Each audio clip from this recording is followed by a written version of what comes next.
This is the Big O Show. This is the Big O Show. Welcome, welcome, welcome. Happy Wednesday, everybody. Clay Ferraro here. Ira Winderman in his beautiful studio right there. And Ira, at some point, I think you have to replace that picture behind you with Omer Yurtsevin. I think we need to get a big yurt behind you so we can instead of Vladimir Stepania, it might be time. If he keeps double-digit rebounding the way he's going right now, and you know what, Clay, people have always said, oh, you're tall, oh, you're big, you can do it. Well, you know what? People haven't done it. And the rate that he's playing right now, it's really interesting. On this upcoming road trip, the Heat are going to Sacramento. That's where he had his breakout in Summer League. That's where he stepped forward, and he's getting these numbers with minutes now, and it's real, and it's spectacular. I love the Seinfeld reference. Yeah, look, even if you got some room over your right shoulder, you could keep Stepania. You know what I mean? Like you could find some space back there. I want to talk about him as the show goes on because the thing that I think you can never quite predict about somebody is how are they going to fit into Heat culture and how you can see the physical tools. Look, we can be completely honest here.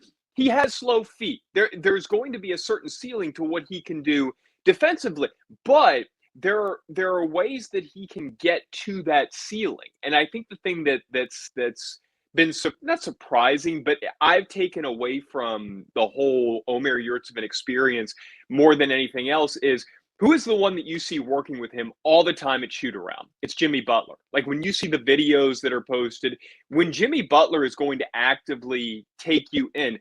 And my understanding, and you probably know this even better, is the fact that he's somebody who craves this sort of tutelage, and he takes it the right way, which is what you need to do if you're going to be part of Heat culture and a part of the Miami Heat. So got a lot more to get to in addition to Omer Yurtsevin. But I want to do things a little differently off the top here, Ira, because I remember going back to last week's show, you said, and I agreed with you, we wanted to see the Heat just come out and flat out annihilate the Detroit Pistons, right? And it was a fact that Detroit was going to be missing a lot of players, and you had just lost to them at home.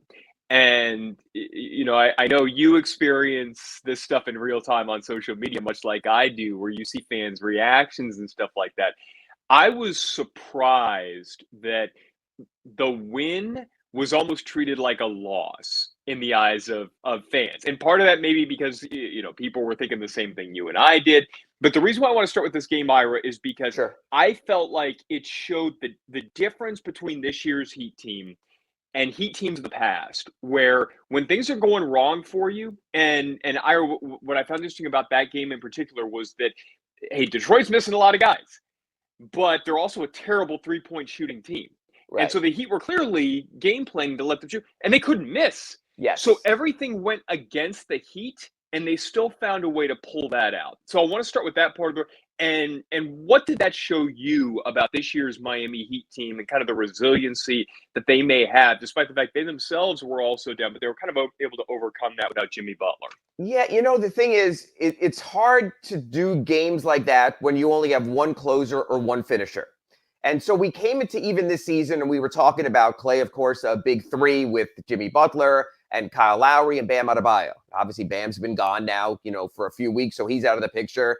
Jimmy at that time had his bruised tailbone. He was out of the picture. But it seems like you always have at least two of those players on the court now. Even with Kyle going into quarantine, you have Jimmy Butler back. So I think what this team has, it has a balance of closers, that it doesn't just have to be one guy, that it could be Tyler Hero now, and it could be Kyle Lowry. You've seen him step up many times at the close of fourth quarters also. So to me, that's the difference, is that they always have someone in position at a moment of truth who is that kind of player, who is a closer. Matter of fact, I'm still not so sure that Bam Adebayo is. Remember that one game against the Nets? He had that one jumper, then put it away, but that was one time. Jimmy has a history of it, the 2020 NBA Finals. Kyle Lowry has a history of it, the Toronto Raptors championship. And honestly, even what Tyler did in those 2020 NBA playoffs against Boston, and even some recent games, he's shown that he can be a cold-hearted SOB at moments of truth also. So when you get games against an upstart, and Detroit guys you've never heard of, who literally arrived by Uber, with the start of the game and were driven on the court, they were so new to the team, they go off. Hey, at this level, any player can have a moment. We've seen that.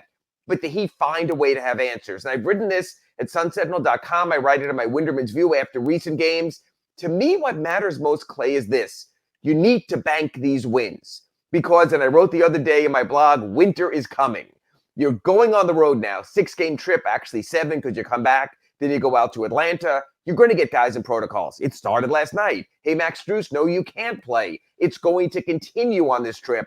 They're starting Kyle Guy, the championship guard from Virginia, 2019, who led the Cavaliers to that championship.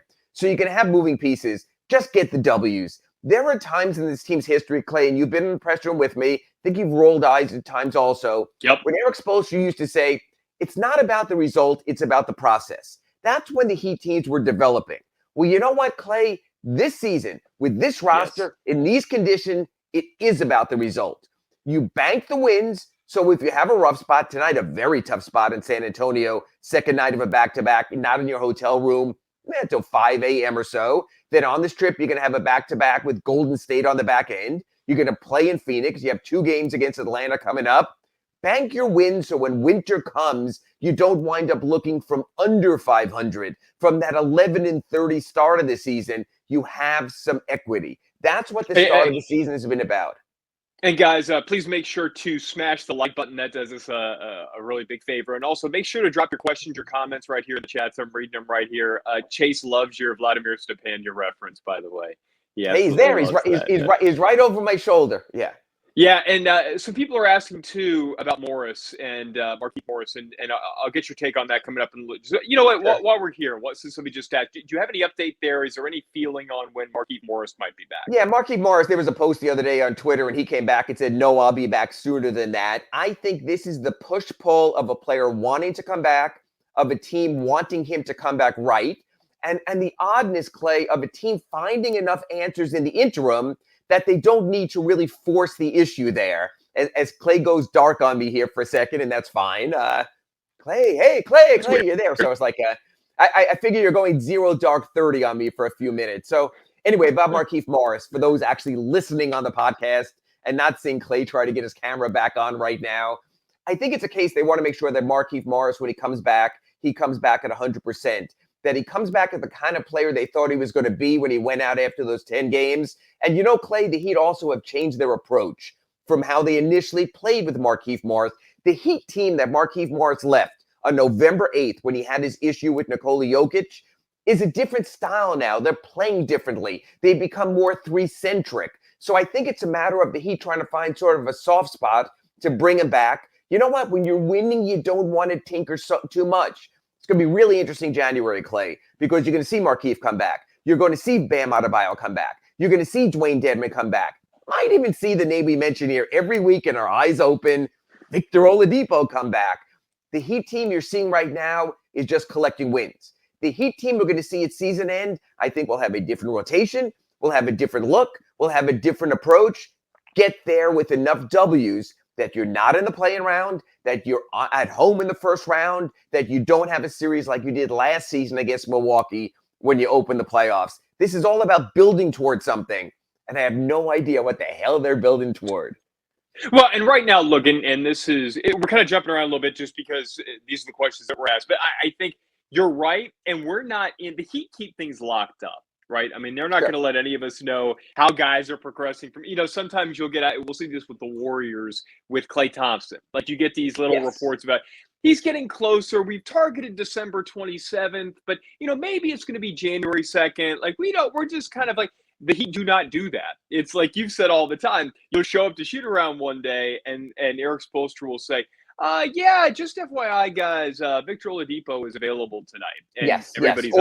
Or honestly, Clay, the injury report. All of a sudden now, and I hate the NBA injury report. I'll fill people in. The NBA injury reports used to be issued 3 or 4 times a day, like at 3:30, 5:30, and 8:30, and that was it. Then gambling took over, and everyone wanted to know, and they felt they needed to be a little bit more, transparent about it. They're every hour now. And literally, you click. I clicked this morning at 7:30. I clicked at 8:30. When we take one of our breaks, I click at 9:30, and it just shows up. All of a sudden, Jimmy Butler goes from out to questionable. And that's your sign, because the NBA wants you to step up, to ramp up. They do not want a player to go from out in 1 hour and available in the next hour. It happens at times. through circumstance, through travel and things like that. But the Through NBA wants COVID. that step.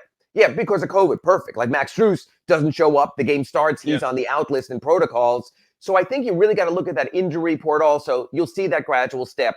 One day, you'll even see Markieff Morris go from out to doubtful, and that'll be a step forward. I think the injury report will be our key there. So this is why I started with the Pistons game. And, Sure. normally we start with the most recent game and we'll look backwards.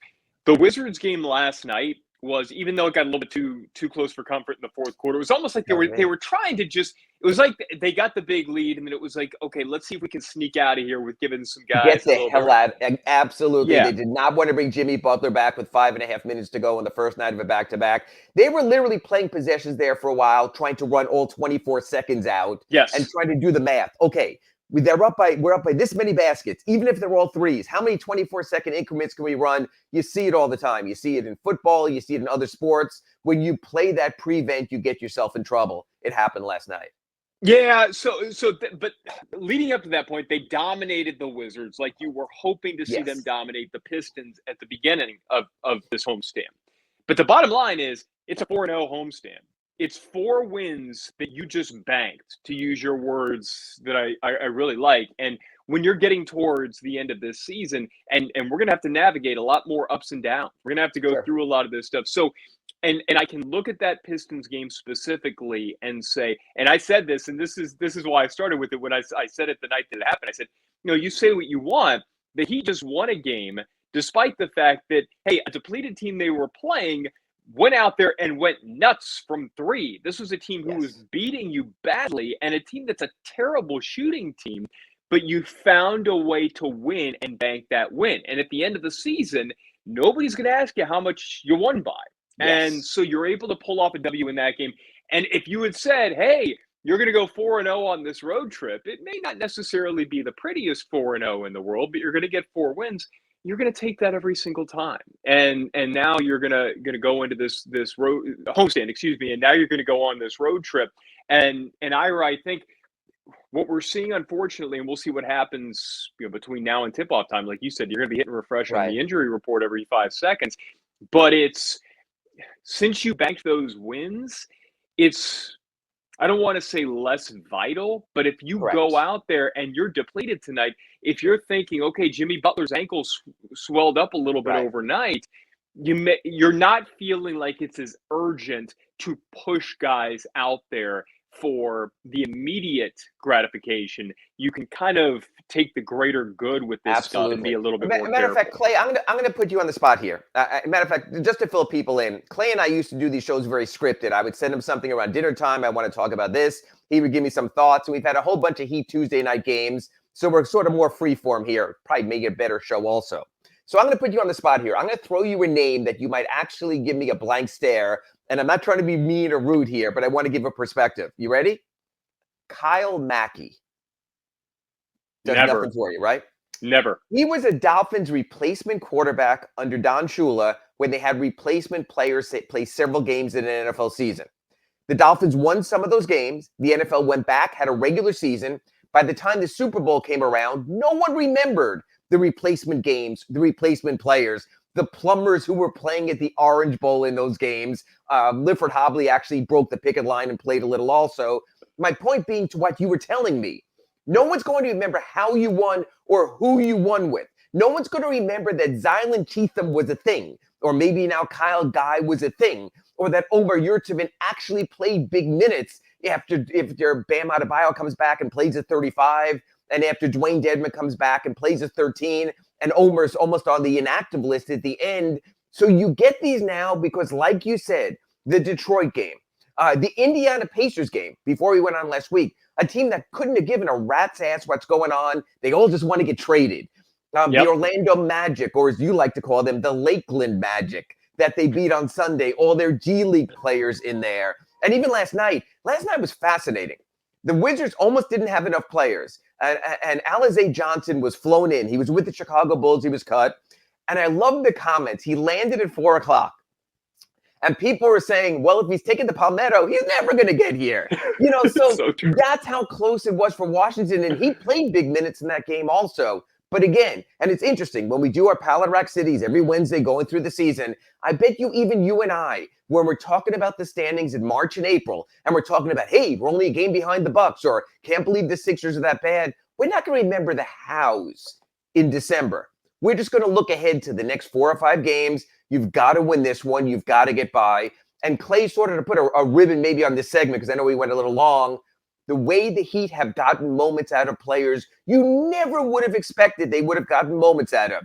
Gabe Vincent, Max Strus, Omer Yurtseven, hell, even the defense of Marcus Garrett. It's those little things. This is a win for the players gutting it out. This is a win for the coaches coaching it out. And this is a win for the front officing it out by getting those players here for moments like this. This is all, like Eric Spoelstra might say, all 3 levels getting it done. By the way, I checked the chat. And for those of you who take you behind the curtain, when for some reason it went out earlier when I was checking the chat. I don't know if I hit something funky or something, but we had 15 comments. And I was like, oh, people must be asking some really good questions. No, it was everybody making fun of my internet and asking why Sean said I have CenturyLink, which I'm not going to say what I actually have, but let's just say that it was the X factor. The X factor in my I figured it was just Mrs. Ferraro telling you it's time to make breakfast, but that's another story for another that's day. True. As we go to break. Please keep dropping your questions, your comments. There were some good ones, and we'll get to those in a little bit. So that's the past. That's what happened over the last 4 games. We're going to look ahead. We're also going to build off of your comments, your questions, and you're going to make fun of my internet more coming up next right here on Inside the Paint. Guaranteed. Always. So it's not just and yet here's the irony. Clay's got to be at least 20 years younger than me, maybe even younger. And yet when it comes to the technological buffoon on a weekly basis, and maybe we'll see it in the 3rd segment again today, I'm telling you, these kids, people, they may think they got it done, but I got to tell you, just communicating with Clay on his MySpace page between shows, that tells you all you need to know right there. Oh, it's a blast! I'm glad that we get to do this every week, and I'm glad that I'm providing some entertainment. So we talked about the past, we talked about the games that were leading up to this. So now it's time we're going to look at the future a little bit, and I want to get into some of this stuff. But Ira, we mentioned Markieff Morris, and it's one of those things where you're just kind of wake up one day, and then all of a sudden he's going to play, when you look around at some of the mixing and matching right now that's going on around the league, you look at what the Lakers did last night, and LeBron James played center, and it's obviously out of necessity, but the Heat have kind of hit that point of necessity now. I mean, and we don't know who may be next on the COVID list. Omer Yurtseven is doing well at center, and yet after him, they went out when they signed Kyle Guy last night. You saw the uproar from fans. Why are we signing a guard? We don't have any big men. So, Ira, what is the play here if Yurtseven is out, let's say, or if he's in foul trouble for an extended period of time? How do the Heat navigate this? Kind of like the Lakers did last night by playing LeBron James at center. What is the fallback option? Do they go small? What do they do coming up on this road trip if for whatever reason they become even more depleted and the one center that they have has to go out for an extended period? Well, I mean, it was like last night. KZ Okpala was the backup center. I think PJ Tucker is right there. I'm sure he traveled on the trip, so if he comes back. That's good. Remember, the Houston Rockets, when they were at their almost best that one season, when they went ahead and traded Clint Capella to Atlanta, they played PJ Tucker their center, and they made it, I think it was the Western Conference Finals that year in Houston. The 3-centric, played 5 out on offense. PJ has done that. That's their number 1 backup plan. Their number 2 backup plan would be KZ Okpala, play smaller, play a ton of zone defense, go in that direction. But I think the reason they went in the Guy direction is because, one, you can never have enough three-point shooting in this league anyway. We've seen what Kyle Guy did at the University of Virginia during that championship run he had there. So you have that. And I think they think that, one, PJ Tucker was close. If Udonis is asymptomatic now, like we talked with Big O at the start of the show, they're cutting their protocol down to almost 6 days. I asked someone on the Heat, and I said, well, how are you going to get these guys out there? Because the biggest risk, again, for people sort of joining us now, the Heat are beginning, it's a 7-game trip, but they're coming home after the second to last game for a 2-day break. So the trip, tonight at San Antonio, New Year's Eve on Friday at Houston, Sunday at Sacramento, a god-awful back-to-back, Monday against Golden State. Day off, then Portland. 2 days off, then Phoenix. They'll come home for 2, they'll play Atlanta. So they're going to have to get players out. And I was asking someone, well, it seemed to me the worst way to try to avoid COVID would be to get on a commercial flight. And I've done it, and I've seen what it's like in the Wild West in the skies these days. But you know what? When you're paying someone $200,000 a game, you get a charter plane. You pay the $10,000 to $15,000 an hour, and you fly them out. So I think there will be the COVID flight, the relief flight. They'll be holding on from the wing and the wheel wells, heading out there to Sacramento, whether it's Kyle, whether it's Udonis Haslem, whether it's maybe even Dwayne Dedmon. There will be reserves on the way. Again, Clay, this is all about buying time. And the one thing guys, I'm sorry. Sorry about that. I thought you were. No, we're buying time. People dropping some great comments here. So the Fins tailgate says, "Isn't this the Heat way though? Next man up, system team, Yes. no one man out is an excuse not to win. Real culture, winning culture." And Clay, I'm going to give you this. You and I have spoken at times this season about unplayable players at the end of the roster. We have. Let's be honest with people. We've been doing this Pallet Rock City inside the paint since the summer. We spoke about Udonis Haslem. Let's be honest. And what can he do? He's done. He had 7 points in a period the other day. We've spoken about Omer Yurtseven, and he's just a summer league guy, and he needs to go to Sioux Falls. He's done nothing but double-digit rebounds for 6 in a row. He has a pair of double-doubles. He's done. And even KZ Okpala, in small doses, mostly on the defensive end, he's gotten it done. And I think you and I would both agree that Marcus Garrett really is turning into somewhat of the defensive revelation we thought he might be, whether it's a Patrick Beverley, whether it's only the level of Briante Weber, but a serviceable player. So you got to give the Heat credit. Every single player on this roster has had a moment this season. That doesn't happen with teams. You can look, Clay, around the league. There's plenty of guys. I'll mention a guy and you go, wait, he's still in the NBA? Each of these Heat guys has made a difference. So that's exactly the Heat way. They'll find a way. Maybe tonight Jimmy Butler doesn't play in San Antonio. He twisted the right ankle because he had to come in where the game got too close last night. You know what? Maybe Marcus Garrett starts. And maybe Marcus Garrett makes it such hell on the point guards for the Spurs that you're in the game until the end. I give him so much credit because I got to be honest, and I think, Clay, you have to take some blame also. It's not just me. We thought there were guys on this roster who simply were not playable parts. There is not a single player whose name is under contract to the Heat this season that has not had a moment, and I haven't even gotten into the Caleb Martins and the Max Struses and all those guys also, which again, throwing it back to you, Clay, what's going to happen when everyone's back? And I know you're going to say you worry about good things when you need to, but there's going to be real decisions that are going to have to be made. Yeah, look, I mean, we were idiots with a lot of this stuff, but and the idiocy came not from saying, oh, these players haven't done it before, so we're going to assume that they can't. I mean, I think that's fairly, I think a lot of people did that.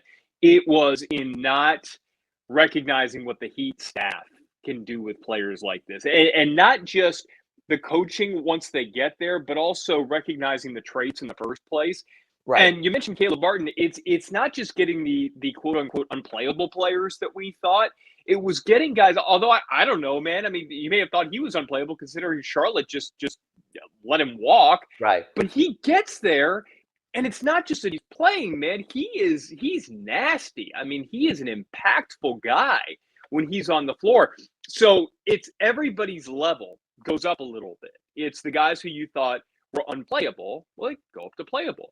The guys who you thought were playable in a pinch, your Max Struses, your Caleb Martins now, are turning into guys who can be really, really impactful players. And credit goes to the players for taking the right mindset and for taking to the coaching and the teaching. But credit goes, as always, to the Heat staff and not just the guys on the floor, but also the assistants but also the front office guys. I want to interject just 1 second here also, because I think it's interesting. So I'm going to throw something at you, and this is not to be a negative segment, people. Please, the Heat are riding that 6-game home winning streak. They've won 8 of 9 and all that. But this is to the degree also. Think about this for a second, Clay. What Heat players this season have underperformed? Now, there's an obvious name out there, and we speak about it with Big O. We did the crossover at the start of today's show. We know about Duncan Robinson, had it in the shots. Let's not pile on with Duncan Robinson. Clay, I want you, and I know I'm putting you on the spot because there's 16 other names or 15 other names right now. Name me another player that Clay Ferraro in debate class, when you go to your daughter's school and you have to do a debate, can make a debate point for player X on the Heat has underperformed other than Duncan Robinson? Can you honestly give me one?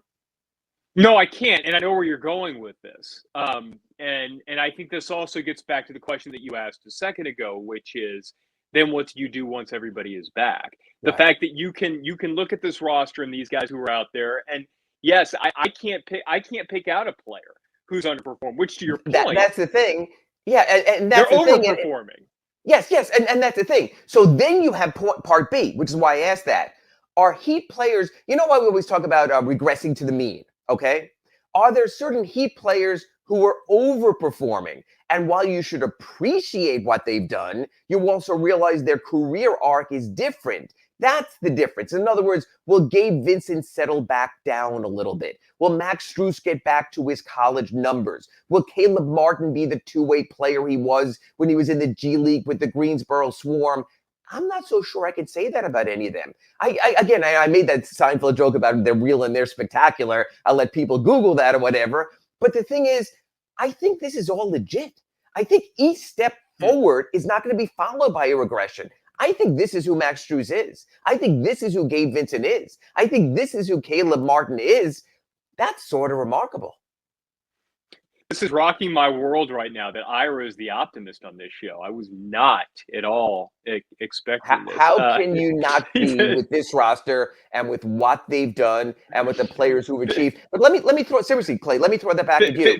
By the way, Finn's tailgate says Ira with the screwball, which made me laugh. Oh, and Scummy brings up another great point. Scummy always brings, I'm just saying that just because I know it makes Ira laugh. He says Ronnie Cycli is overperformed. So okay. I don't know. All right. So I don't know. I don't know. But is there a player on this season's roster, Clay, that you say to yourself, you know what? This is not who he is. He's maybe it's Omer Yurtsev in what we've seen with the numbers recently, where other teams will get a book on him now and put a body and put his butt on the floor. Maybe that's what it is. Yeah, I guess, but I think to your point, and it goes back to the question that you asked earlier. It's maybe not. Maybe this is like who these guys are. But they're still not PJ Tucker. They're still not Bam Adebayo. They're still not Victor Oladipo when he's healthy. And so it's like, it's a good problem to have. But I do think ultimately you're going to play the most talented players, at least to start, at least when those guys get rolling. But I'll also say this, Ira, what I think this gives you moving forward is, let's say you have a game, and we're going to bring up Duncan Robinson again, because we've seen it in multiple games this season. Let's say you have a game where the player who has the better pedigree, and at this point, Duncan Robinson, because of what he's done, you could say his pedigree is better than a Max Strus. Let's say you have the player with the better pedigree that you play to start, that you play most minutes to begin the ball game. But then they show that particular night, they just don't have it. Right. Well, what has Eric Spoelstra done this year when that happens? Who gets Duncan Robinson's fourth quarter minutes? It's not Duncan Robinson, it's been Max Strus. Right. Yes. So what you have now is, if you have a game where Victor Oladipo, for whatever reason, he comes back and he just has a bad game, and it happens to everybody, you can play somebody, and Caleb Martin isn't the same type of player, but he can give you the same sort of perimeter defense. He can do some of the things there. You can play Caleb Martin instead of him in matchup type scenarios and feel good because you've seen him go. And I'm talking about at crunch time in the fourth quarter. You've seen those guys go out there, and you kind of play the hot hand, so to speak, because you've got the ability, you've got more players who can be that hot hand. So this is where I become eternal optimist with this thing. You're going to play the most talented players as the season goes on. But what this has done for you is when you get to those moments of truth, you have players who have performed in the moments of truth in games against Orlando in December that now have the confidence that they can do it. And you now, in turn, have the confidence in them because you've seen them do it. And I think that's why I mentioned this name before in our show. I could see Duncan Robinson turning into somewhat of a Luke Babbitt type role. Remember when the Heat had that 30 and 11 second half of the season? Luke Babbitt would start each half and play 3-4 minutes. If he hit shots, he'd stay in. If he didn't, he'd go to the bench and not be seen. So you'd have that rare starting player who plays 12 to 14 minutes. And I could see Spoelstra cycling through that if Duncan's not hitting, and doesn't come out strong like he did, hitting a couple of shots early, a couple of threes early, you can go for the athleticism of Caleb Martin. You can go for the replacement shooting of a Max Strus. You can go 3-guard when Victor Oladipo is there. Maybe you go a little bit more big also. You have those other options sort of at hand also. It's going to be really interesting. I played this game with you. We can come back in the next segment and talk about it. But when we go to our probable starting lineup, is going to stay the same of Bam and PJ and Duncan and Jimmy and Kyle. Who are the next guys? And then we've always said, well, we think it's Markieff, we think it's Tyler, we think it's Dedmon. Maybe it's not. Maybe it's just Tyler is the only guy who's grandfathered in there in the top 6, because Caleb Martin, it would seem to me, needs to play with this two-way style of playing, and maybe even the roles we thought that were grandfathered in to a Dedmon and to a Markieff Morris. Maybe reality has hit home that, hey, this is going to be situational.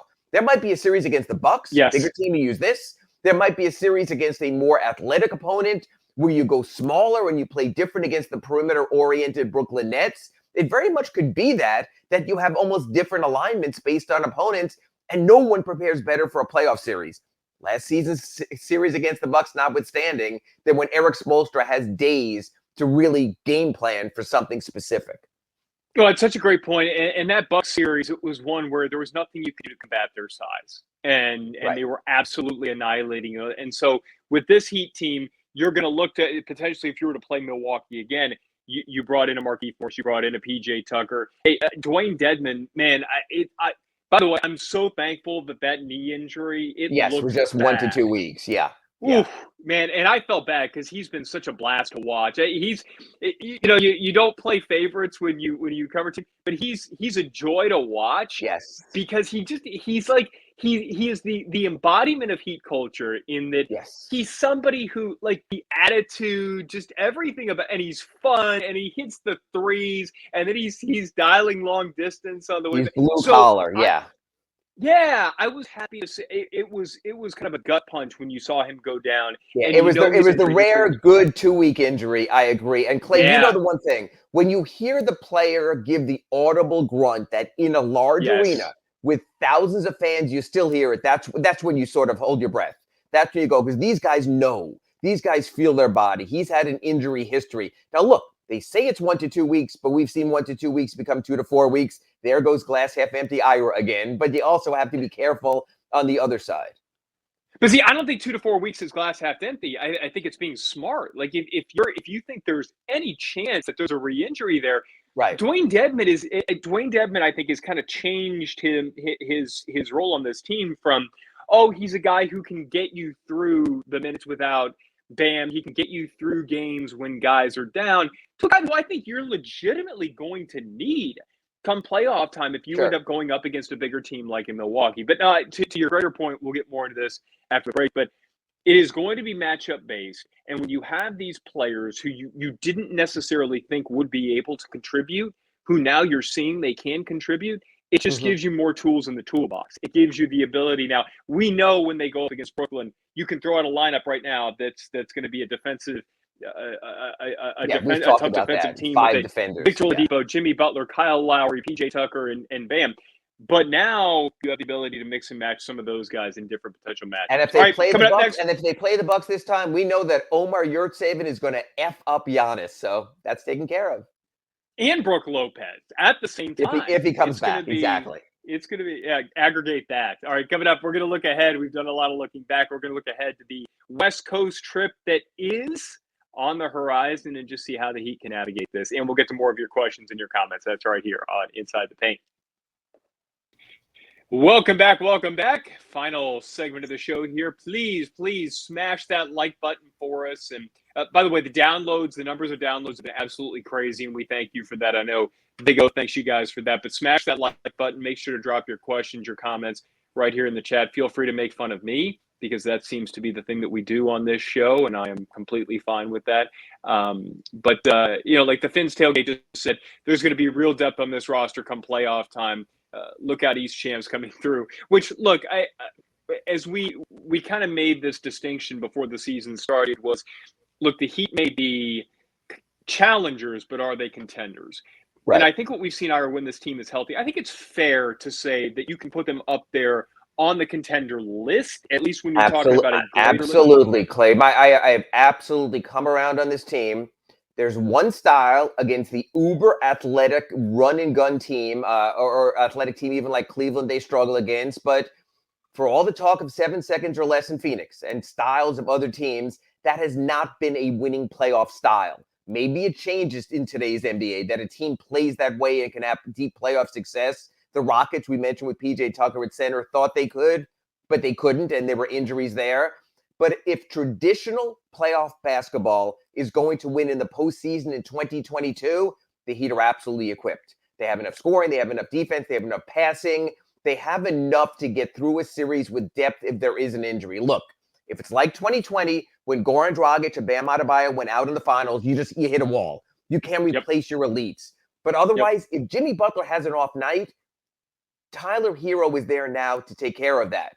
If Kyle Lowry has to miss a game, Jimmy Butler or even now Tyler Hero or Gabe Vincent can take care of the playmaking. If Bam Adebayo misses a game, you'll get by with Dwayne Dedmon not having Myers Leonard as a replacement starter like they did in the 2020 finals against the Lakers. So that one game of playoff injury, where before it was crisis and the alarm went off, this team has really shown that they have plenty.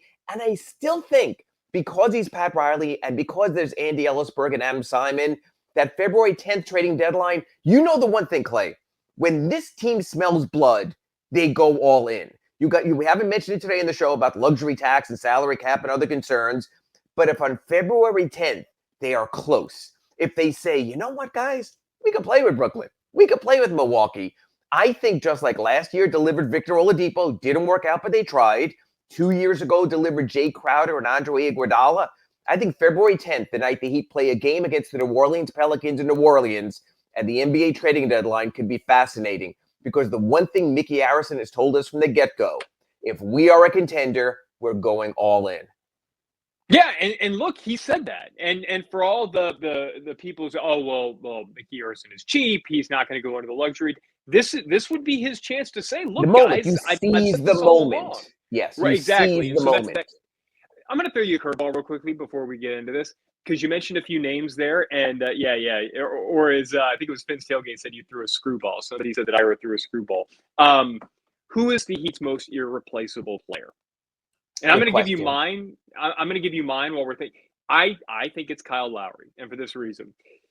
I think Jimmy Butler is their best player still. I think Bam Adebayo, when you talk about somebody who, when he's on the floor, he changes what they do, and you probably have to adapt more.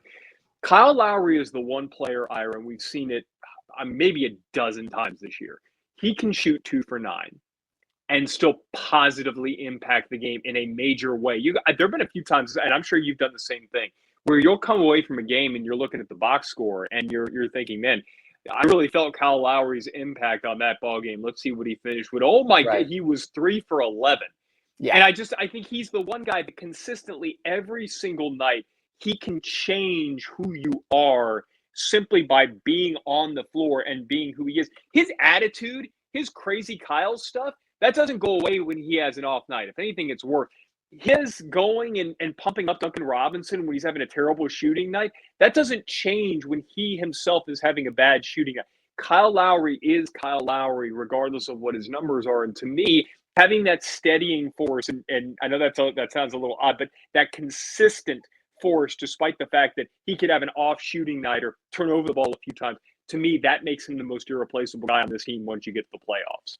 I'm going to zig where you zagged a little bit, and I'd agree in most games for extended periods who's the most important Heat player. I would agree with Kyle Lowry. However, this is all about the playoffs, Clay, and this is all about moments of truth in playoff games, and I'm still going with Jimmy Butler. We saw it even a little last night against a terrible Washington team. Eric Spoelstra didn't want to have to put Jimmy Butler back in the game, but what was 27 points all of a sudden was 7 points? What does Jimmy Butler come in and do? Jumper, jumper, jumper. Mid-range jumper, what Eric Spoelstra calls relief points. Eric Spoelstra has this thing, he calls it fourth quarter offense, but it doesn't have to come in the fourth quarter. When you need a bucket, when you need points, when you need to stop the other team's run, who do you turn to? And Jimmy Butler is the guy on this team. He has the mid-range shot, He gets to the foul line. He slows the pace of the game. The 2020 playoffs we spoke about, his unceasing effort against the Lakers in those finals. I still think, and it's good, this is Jimmy Butler's team. That's why everyone here was built to augment Jimmy Butler. Why is Kyle Lowry here? He's the godfather of Jimmy Butler's daughter. There's a connection there. Jimmy wanted him here. Why are some of these other guys here? Jimmy wanted them there. He's still, to me, the fulcrum of success in individual moments or even over the course of games. Jimmy is fine with what happened last night. Let Tyler get his 32. Let Duncan hit his 8 3-pointers. But I'm there as the closer. And Clay, there is no more important position in the NBA than closer. And Kyle Lowry is very good at that.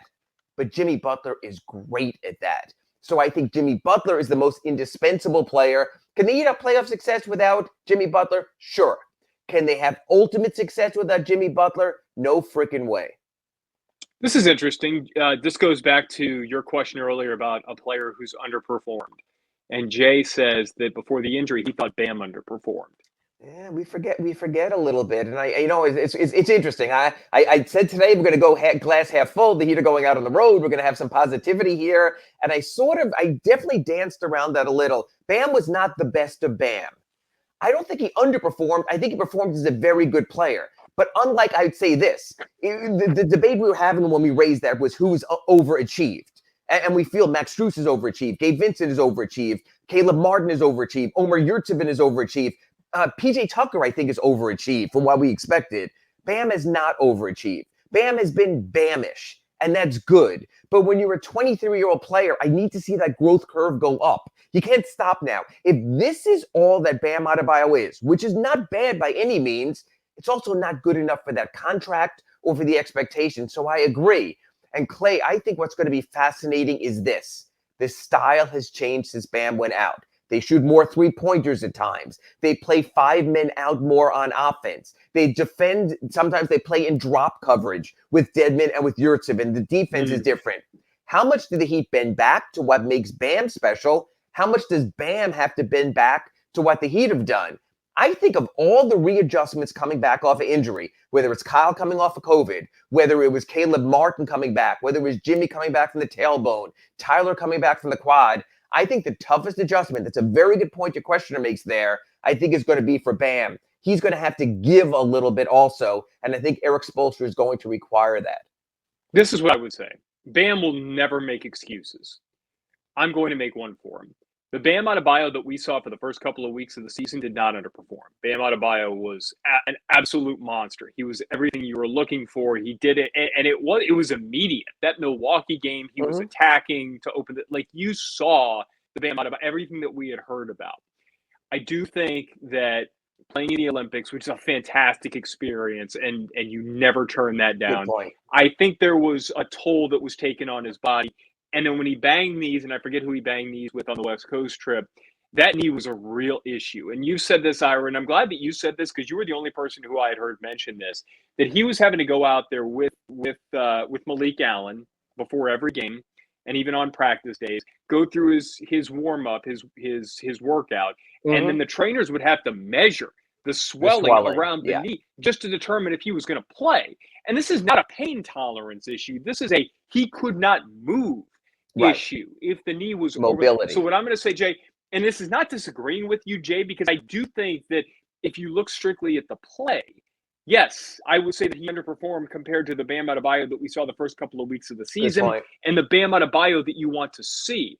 This is where, and we said this a few weeks ago, and we're getting kind of to this point where there may be a silver lining with this thumb injury. If he comes back and he's able to give that knee the rest that it needed, because Bam was not going to sit out with that knee injury. And the Heat were not going to really push him to sit out because he wanted to play and they needed him on the floor.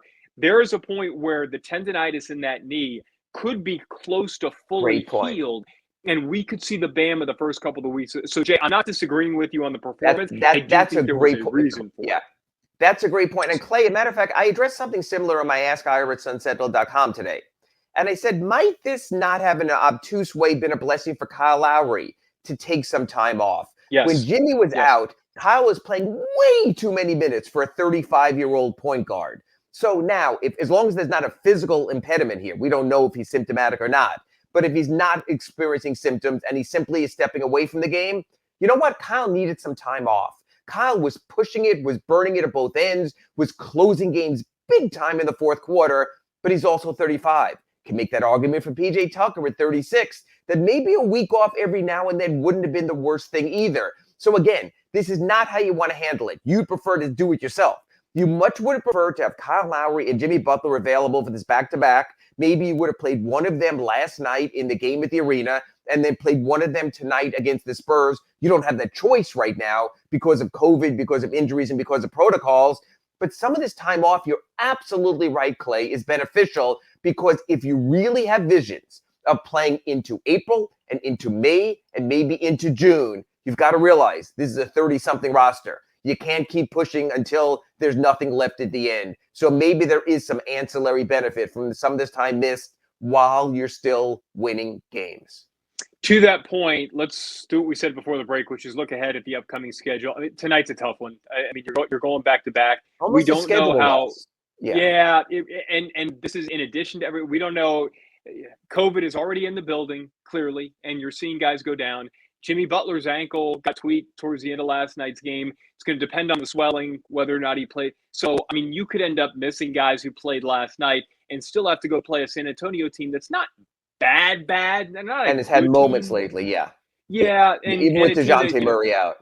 Right. And they're always going to be fighting for a spot in the playoffs. They're never going to tank. So that's a tough one. Ira, if you're a player, you're going to look at this and you're going to say, oh, man, I'm excited to go and play Golden State. Oh, man, I'm excited to go play the defending Western Conference champs in Phoenix. But I think you and I would be on the same page with this. And this goes back to what you were saying a few minutes ago about banking wins. You have to come to play at Houston on Friday night. Yes. You have to come to play at Sacramento on Sunday. You have to come to play against Portland, a team that, look, historically has given you problems. But that's a team that's really struggled this year. And doesn't defend at all. So exactly. Look, coaches hate when you play this. We'll win this. We won't worry about that. But if I'm going to go through this trip really quickly with you, I think tonight's a schedule loss. Spurs aren't great, but it's Greg Popovich. There's great respect there for what he does for his teams. They're rested. Houston, young upstart team, but you'll have a couple of days off. Maybe you've rested players. Maybe PJ Tucker is back, going back to Houston. Got to be a W. Sacramento is bailing on the season, have COVID problems, already got an interim coach. Have to be a W. If it's me against Golden State, screw national TV or anything, I play no one. I concede that game. Spoelstra won't do it. He might put Caleb Martin out there and Garrett and play hard. You don't worry about that. Try to get the game after a day off. Eric Spoelstra's hometown when he's going to be in Portland. Compete after 2 days off against Phoenix. You come home, you got 3 days off before you go back against Atlanta. So probably at the 7-game run, if you can get at least 3 and only drop 1 game to 500, you're fine. If you get 4, it's a bonus. The tough spots tonight in San Antonio, at Golden State, at Phoenix. Try to work around those as much as you can. Spoelstra will never say it, but you have to be prudent also. Then you reach the midpoint of the season. Then you might have Bam coming back. You might have Dwayne Dedmon coming back. You might have Victor Oladipo entering the mix. Then you can see who you are, having banked those acorns when you go into hibernation for the winter.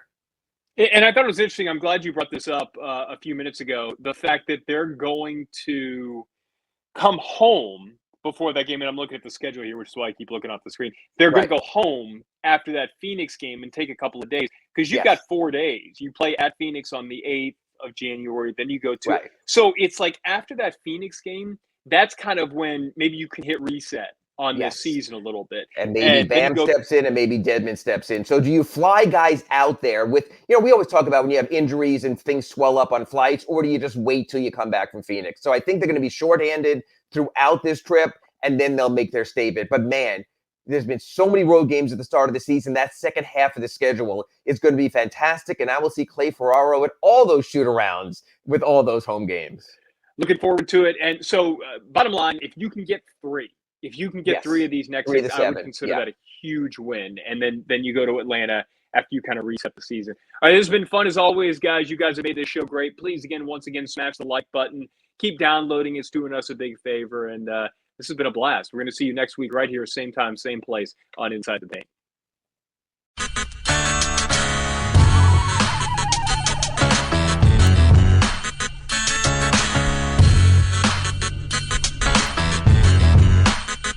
is the Big O Show. This is the Big O Show.